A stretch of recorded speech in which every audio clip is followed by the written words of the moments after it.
Now, Supreme Court has begun reviewing its Sabarimala judgment. In this particular backdrop, it becomes important for us to understand what is doctrine of essentiality and what are the concerns raised by various experts as well as the government with respect to this particular doctrine. This particular topic you can relate with the polity section of your prelim syllabus. So this particular doctrine is not something which is provided in the Indian Constitution. Rather, it was invented by a 7-judge bench of the Supreme Court in Shirur Mut case of 1954. And in this particular case, the Supreme Court clearly stated that the word religion will cover all the rituals and the practices which are integral to a religion, and it took the responsibility upon itself that we are the one who is going to decide that which religious practice or ritual is an essential or a non-essential element of that particular religion. We are going to decide that whether this ritual or a practice is something, a defining characteristic of that particular religion or not. And on what basis it is going to decide the essentiality. So in some cases, it went with what the religious texts are saying with respect to that particular practice. In some cases, it went with the empirical behavior of the followers of that particular sect or that particular religion. And in some cases, it looked into this particular fact that whether the practice existed at the time when the religion originated or it was a practice which evolved at a later date. So in various cases, it has, used these determinants to determine whether a particular religious practice or a ritual is an essential feature of that particular religion or not. Now, when this doctrine would be coming into picture, we all know that the fundamental rights chapter, we have article 25 to 28, which gives you the freedom of religion. But the freedom of religion can be subjected to reasonable restrictions. And whenever your right to practice religion would be coming in conflict with the FRs, other fundamental rights, then this doctrine of essentiality would be coming into picture. Now, if you go by Article 26 of the Indian Constitution, it says that your right to manage religious affairs is subject to certain reasonable restriction, that is public order, morality as well as health. So on these grounds, the court do have the power to look into this particular fact that whether a particular religion, practice, ritual is an essential feature of that particular religion or not.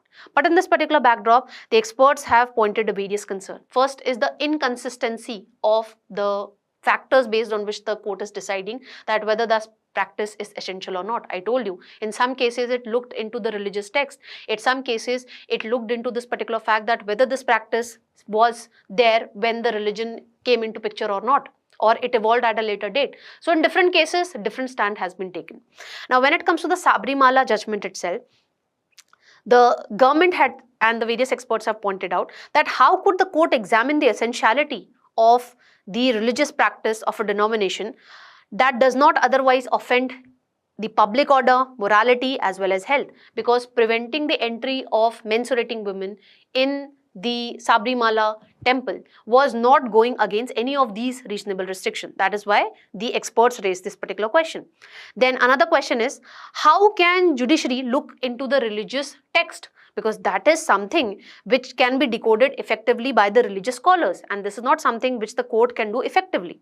Then the government has raised concern, it has given an argument that whether judges actually have the expertise to decide if a ritual of a particular religion is mere a superstition or an essential religious practice. Does the judges do have this much of expertise?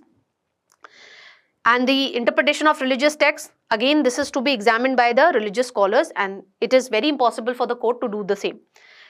And in the Sabarimala judgment, it upheld the right of the woman of menstruating age to enter into the Sabarimala temple.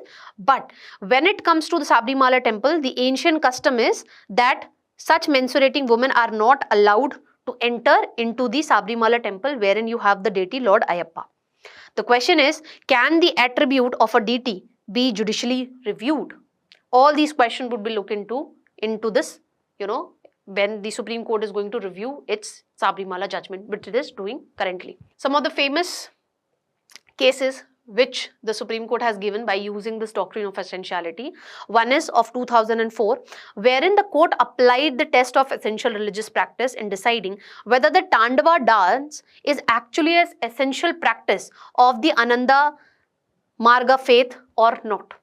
And the court observed that in order to determine whether or not a particular practice is an essential part of a religion, the test must be whether the absence of that practice itself fundamentally alters the religion or not.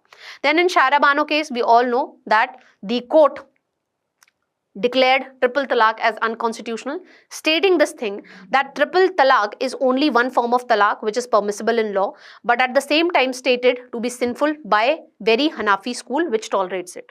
And it also pointed out that a practice that is merely permitted, not prohibited by a religion, cannot be considered as essential or a positive tenant when it comes to that particular religion. So these are some of the landmark judgments, and the another one is your Sabarimala judgment as well. With this, let's move on to the next topic.